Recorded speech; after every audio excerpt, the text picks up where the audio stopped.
control, desperation, hopelessness. 3 words seldomly spoken, but constantly felt in the household that Abby grew up in. Abby's mother was a stay-at-home fitness enthusiast, in great shape by societal conventions, but perpetually chasing unrealistic beauty standards. Abby's dad was a lineman, working high above the richest inhabitants of the city, silently wishing that he could ascend to their social and financial status. Abby herself was an 18-year-old entering her senior year in high school who seemed to have her entire life ahead of her. However, Abby's struggles did not come from unobtainable ambitions. They came from the oppression that resulted from her parents' rule over her. Abby was forced to adhere to the same standards that plagued her mother, while also being ruled by her overbearing father who controlled her life in a misguided attempt to raise her the right way. With this unbalanced power dynamic at home, it's no wonder that Abby did all she could to stay away from home. She took the opportunity to participate in any activity her parents approved of. One such opportunity was volunteering at a bookstore after school. Her parents thought it would build character, but Abby really just enjoyed the silence and the peace. Abby would savor this oasis with hardly any social interactions for a few weeks until she became intrigued by a new coworker named Dane. He was kind and shared lots of interests with Abby. Like any other teenage love story, their friendship quickly grew to the point that the two were inseparable at school and at work. Dane's family was the polar opposite of Abby's. His parents were loving and truly selfless. Over the following months, they would invite Abby to family outings on numerous occasions, scheduling the outings for when Abby was supposed to be at work so that her parents wouldn't be suspicious. They even started celebrating holidays a day or two early just so Abby could participate, because they knew her parents, well, they had nothing planned every time, but they would still force her to be home. Things were great until one day Abby met Dane at the bottom of his parents' driveway with tears in her eyes. She was pregnant, and they both knew that a great struggle was in their near future. Abby and Dane stood at the end of his parents' driveway, exchanging forlorn looks as they shared a devastating realization. Before either of them could speak, Abby's knees buckled. She fell deeper into Dane's arms. She started to sob, and Dane did his best to put his own emotions aside and console Abby. They both knew that her parents would force her to end the pregnancy, or worse, force Abby to raise the kid in the very same environment that tormented her. Without being physically present, her parents' aura once again ruined her prospects for something to look forward to in a dim reality. After a few minutes of consoling each other, Abby and Dane made their way back up the backyard path and into Dane's house. His mother was pulling dinner out of the oven, smiling, as she always did when she prepared to ring the dinner bell. The moment she saw the worried looks on Abby and Dane's faces, she knew something was wrong, and her smile melted into a frown. "What's going on?" Marilyn asked while taking off her apron. "Mom, we just found out that Abby's pregnant," Dane responded. For a brief moment, Marilyn's eyes brightened at the thought of the otherwise joyous occasion. Her face straightened when she looked into Abby's eyes. She was left heartbroken when she had the same realization that the devastated teens had earlier. "Oh dear," Marilyn mumbled while trying to compose herself as she pulled Abby and Dane in for a hug. "We'll get through this together." Once Dane's father joined the group and was filled in on the situation, they all sat at the dining room table and brainstormed on the best way to help Abby hide her pregnancy from her parents. "We should just run away," Dane blurted out, with Abby shaking her head in agreement as she held onto his arm. Marilyn held her son's hand in an effort to calm him. "That won't work, honey." "But Mom," Dane protested, brows furrowed with concern. "I know, honey, but this is one of those situations that would only be made worse by giving in to your first impulse," Marilyn responded while looking to her husband for reinforcement. Picking up on the cue, Len chimed in. Your mom is saying that running away would only cause Abby's parents to react, and they would do whatever they could to find her. Then you'd run the risk of them blaming her disappearance on you. But I'll be 18 in only 3 months. What about then? Abby asked in frustration. Unfortunately, they would still have some authority until you finish high school, Len responded. Even then, it would be best if you had a legitimate reason to leave. That way, they won't grow suspicious. Hearing this, Dane's eyes brightened as he had another idea. What if she comes to college with me in the fall?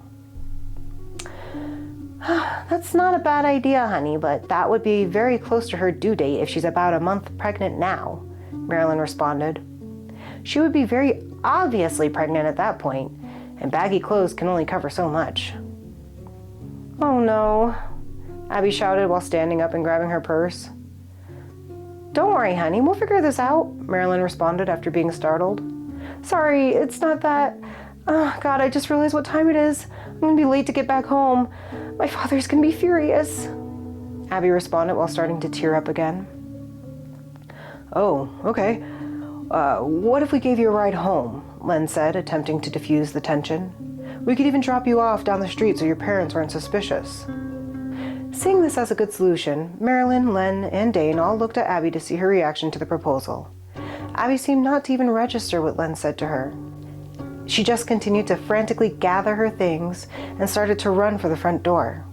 She briefly stopped to pick up her scarf that fell from her shoulders as she reached for the front door knob. When she looked back up, Marilyn was standing in front of her. Before Abby could protest, Marilyn pulled her in and hugged her tight. Abby dropped her things and hugged her back, sobbing into Marilyn's sweater. Minutes later, all four of them piled into Len's SUV to make the 10-minute ride that would have taken 45 minutes to walk. Everyone was quiet for the most part during the ride. The only conversation came after Abby ducked down in her seat and threw her jacket over her head. What's wrong? Dane asked.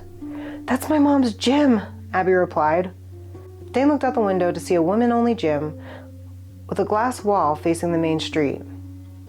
A long row of treadmills lined the glass wall, allowing patrons to look out as they worked out.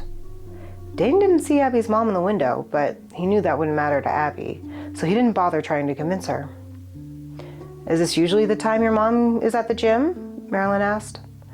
I don't know, but she's always talking about working out, so she could be there at any time, Abby replied. So your mom is really into fitness? Len asked. I feel kind of awkward asking, but the only time I see your parents is during church, and they're never very social. She's into being thin, Abby said flatly. She's always trying to get me to take crazy supplements and limit how much I eat. I think she has a problem. Len thought for a moment and responded, I'm guessing your father encourages her efforts then? Huh? Abby quickly responded, Actually, it's the opposite. He thinks I should gain weight because he doesn't think bigger women are attractive.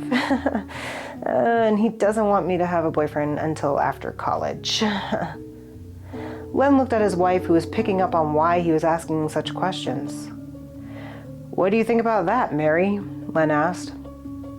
Picking up on the cue, Marilyn turned to Abby. I think that might be the solution to getting through the pregnancy without alerting your parents. Maybe you should intentionally gain weight to hide the pregnancy. If you start now, you might be less noticeable when you start to show. I mean, you have told me before that your father is more strict than your mother, who follows his word on things. Your mom might be upset, but at least your dad would be happy that you gained a little weight. He might even be less restrictive if he doesn't think he has anything to worry about, especially when it comes to boys being interested. Abby thought for a moment as the car came to a stop at the corner where they were going to drop her off at, so that she could walk the rest of the way home. Noticing the concern on Abby's face, Marilyn broke the silence. And don't worry, honey. We'll make sure you have enough home-cooked meals to put some meat on those bones. Quick, fast, and in a hurry. Seeing all the warm and heartfelt smiles around her, Abby responded in kind with a confident, Okay, let's do this. For the first 3 months, the plan that Abby and the Ivies made worked without much difficulty. Marilyn had a friend who was a retired OBGYN who still had connections that worked at the free clinic in the next town over. Marilyn took Abby to regular doctor's visits where she was able to get medication to help pregnancy and a personalized nutrition plan. Marilyn was able to use the nutrition plan to cook Abby balanced meals that Dane brought to her when they met in the school hallways. Abby's manager at the bookstore where she volunteered was let in on the situation and allowed her to take as many days off as she needed to take care of her health. Her manager, who had dealt with family drama of her own growing up, promised to keep Abby's secret from her parents and anybody else in town outside of the Ivies. Abby's parents had a predictable response to her rapid weight gain. Her father was mostly indifferent to the change because even though he was more or less happy that she was less attractive, he also felt that it was taboo to want your daughter to be overweight. Abby took advantage of his indifference and moved her bedroom downstairs to the empty guest room. She justified this by saying that her knees hurt because she was, just too heavy and she didn't want to walk up the stairs every day. Her mother, on the other hand, was a different story. Abby's mother was very upset and tried to force Abby to join the gym and drink healthy smoothies that smelled like fresh-cut grass and dollar store vitamins. However, with Abby's dad being seemingly fine with the weight gain, her mother did not have the support she needed to force Abby to change her diet. Abby's relatively easy experience was cut short when she graduated high school, along with Dane. Graduating made it harder for Abby to get the food and nutrition that she needed, and also subjected her to having to deal with her parents more directly on a daily basis. With school being out, her parents expected her to be home more often. After all, they still had no idea that she was dating anyone, let alone hanging out with his family frequently. To get around this, Abby talked to her manager at the bookstore and was able to become an unofficial assistant to the manager on an intern basis. She justified this to her parents by saying that this would help her become a librarian, and it would count towards her college credits for her program at the local community college. While this did help her stay out of her parents' house more, it did not allow her to be away from home as often and for as long as school did. Also, with Abby being out of school for the summer, her parents expected her to join them on family outings more often. This came into play when her mother was given access to her sister's beach house, and they were to leave for a trip at the end of June. This was obviously a problem because Abby would be very pregnant by then, and wearing beach attire that would expose her swollen belly would give away her secret. Fearing this, Abby leaned on an excuse that had worked for her in the past few months to get out of the situation. She pleaded to her dad to allow her to stay home instead of going to the beach, saying that she didn't want to go because she was so embarrassed of her weight and didn't want to be seen in a swimsuit. Still indifferent to Abby's weight gain, her father said that she could stay home if she didn't want to go. He would be more than happy to be able to walk around the beach house unencumbered. Abby's mother was not happy with either of their attitudes toward going to the beach house. She was concerned with how it would look if a mother was not able to convince her daughter to join the family vacation. To her, this would be extremely embarrassing. So while she wouldn't outright disagree with her husband's decision, she decided to turn up the pressure on Abby and force her to lose weight one way or another. Abby's mother decided to start rationing Abby's meals while she was at home.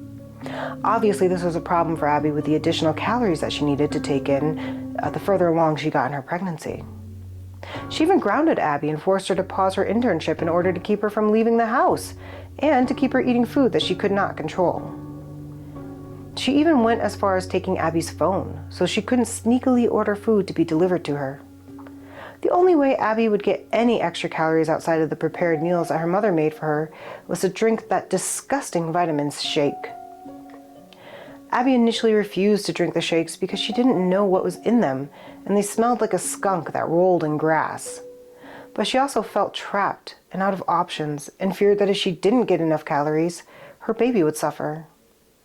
So after holding out for the first week and eating the bland, portioned meals that her mother made for her, she decided that she had no choice but to drink the shakes.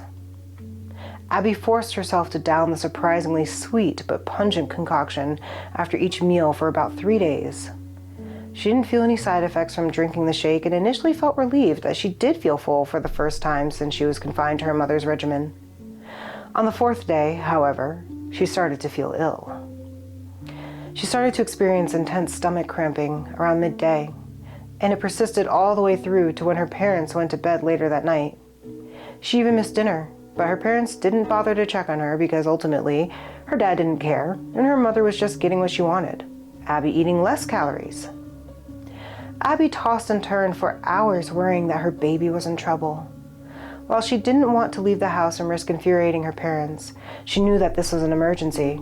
She also knew that there was no way to call Dane because she would have to use the house phone, and her parents, who were actively monitoring her phone calls, would not have been happy to hear her talking to a boy that they knew nothing about. Fortunately, there was a plan in place for such an emergency. When Abby was promoted to assistant manager at the bookstore, she began to call her manager every night to check in with her to see what she would need for the next day at work. Not only did this allow for Abby to send messages to Dane and the Ivies via her manager, but also normalized Abby talking to her manager late at night on the house phone.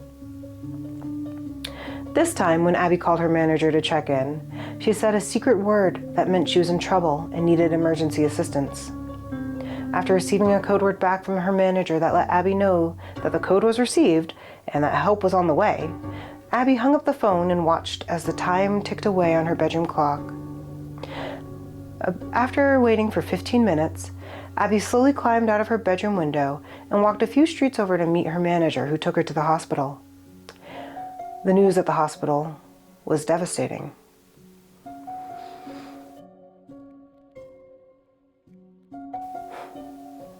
Abby lost her baby. After a couple of hours of blood testing while Abby grieved with the Ivies and her manager, the doctor came back and said that the baby tested positive for a chemical found in a recalled and banned weight loss pill that's toxic to infants. Abby was inconsolable after hearing this. Fighting through tears and gasping for breath, Abby was just barely able to explain to the Ivies how she came to ingest such a toxic substance. The Ivies, being supportive yet reasonable people that they were, tried to express to Abby that her mother didn't know she was pregnant and that this had to have just been a horrible mistake. Abby, however, was not interested in rationality. She was distraught, and this outcome being an accident was irrelevant to her. All she knew was that her baby was gone and her mother was to blame. After a while, the crying stopped and Abby no longer had any words or tears that could express her frustration and devastation. The Ivies were very worried about her, but knew that she needed to return home before her parents woke in a few hours. They were unsettled by Abby's reaction. She seemed distant and indifferent. When they asked where they should drop her off, she calmly said, "Right at the front door." When asked if she was sure, Abby simply looked away and didn't respond. When Abby arrived at the house, she did not bother to use the window that she climbed out of. She simply walked through the front door. This seemed a sign of her defiance in her unstable state. Perhaps the insult to injury she had just suffered was that once her parents woke up, they would never even know she had left the house, and they most likely wouldn't have cared. Abby returned to her room and closed the door. It was now 2:45 in the morning, as she laid on her bed knowing that sleep wasn't possible. Abby laid in her bed quietly listening to a thunderstorm that quickly developed outside while holding a small throw blanket given to her by Dane. This blanket would have been used to swaddle their infant when the day came. This blanket that once represented new beginnings now represented empty promises. Abby held the blanket tighter with each lightning flash that illuminated her otherwise darkened bedroom. Each lightning flash jolted her between fantasies of what could have been and the reality of events that occurred. With each jolt, Abby felt as if she was in the center of a maze that grew around her with every blink caused by the lightning flashes. As the maze grew denser, the walls grew higher, high enough that the lightning flashes could no longer illuminate the lower third of the maze walls. The maze was slowly blocking out the sky. After a few moments of contemplating if she should allow the darkness to consume her, she made the decision to do all that she could to fight her way out of the maze. In the very next lightning flash, Abby noticed a small box sitting on the edge of her bookshelf. This box contained a small knife that her dad had given her for Christmas just a few months prior. He said that it was a rite of passage, and his father had given him the same type of knife when he was around her age. At that time, Abby saw no practical use for the knife, but now it seemed like the most useful tool in the world. In the next lightning flash, Abby had the knife in her hands. The lightning flashed. Abby exited her room with her baby's blanket around her shoulders. The lightning flashed. Abby pushed open her parents' bedroom door. The lightning flashed. Abby stood in front of the door of her parents' home, preparing to exit the house. The lightning flashed. The night sky lit up, illuminating the gruesome scene of Abby covered in blood. The lightning flashed. The storm ended, and the lightning flashed. Abby dropped the knife and walked into the front yard, still draped in the now crimson-soaked baby blanket. The lightning flashed. The red and blue lights of several police cruisers arrived with the morning sun. The lightning flashed. Officers tackled Abby to the ground as she grinned at her family's home that was now engulfed in flames. The lightning flashed. Flashlights focused on Abby's face as her grin widened. The lightning flashed. Abby's grin persisted as she continued to lay in her bed, in her darkened room, still holding her baby's pristine, yet to be tarnished blanket.